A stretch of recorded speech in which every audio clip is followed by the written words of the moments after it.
Contrary to popular belief, I am not Scottish. I was exiled to Glasgow in 1960 from my native Yorkshire, a 25-year sentence it turned out.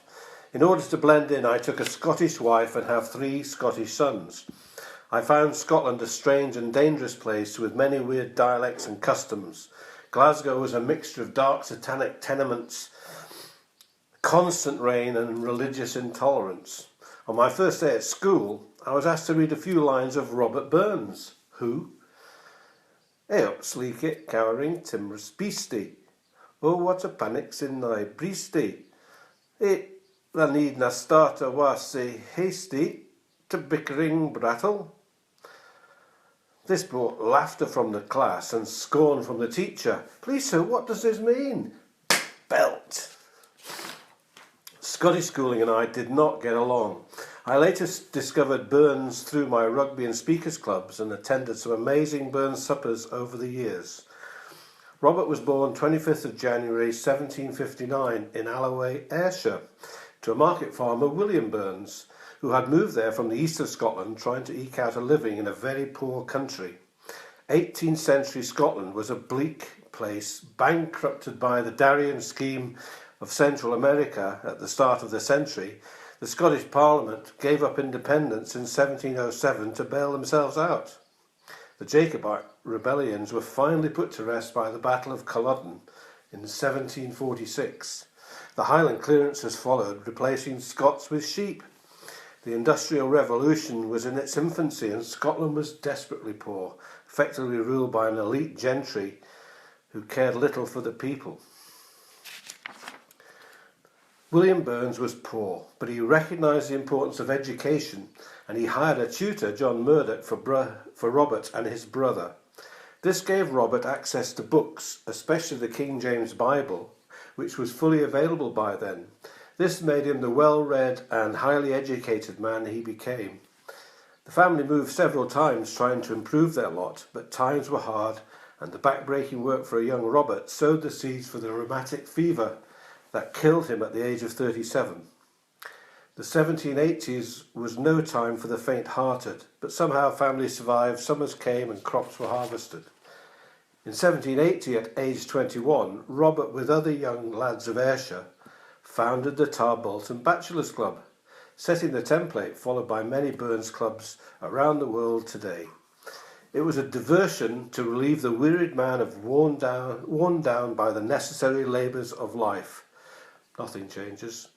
Robert was elected in its first president, and the first meeting drew up the rules of membership, one of which required that every man proper for a member of this society must have a frank, honest, open heart above anything dirty or mean, and must be a professed lover of one or more of the female sex.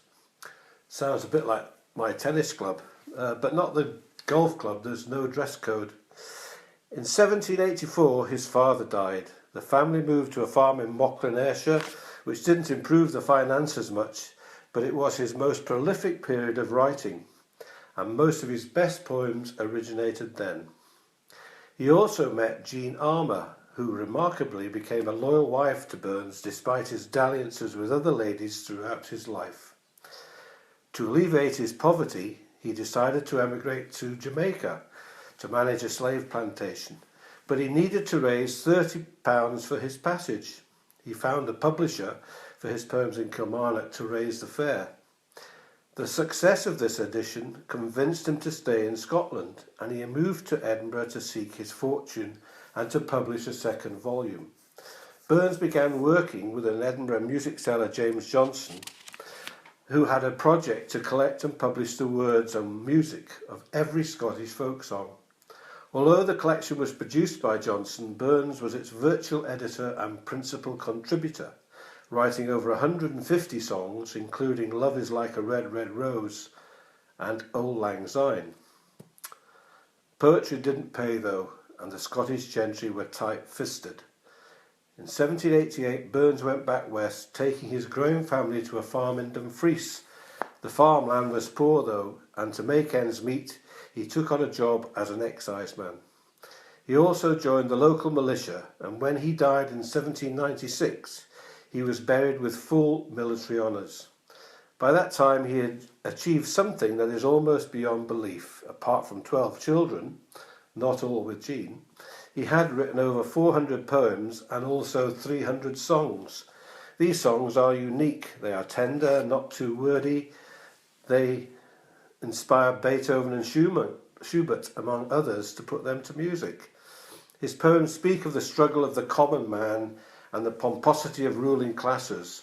He was a brilliant observer of all aspects of human nature, often in a humorous way.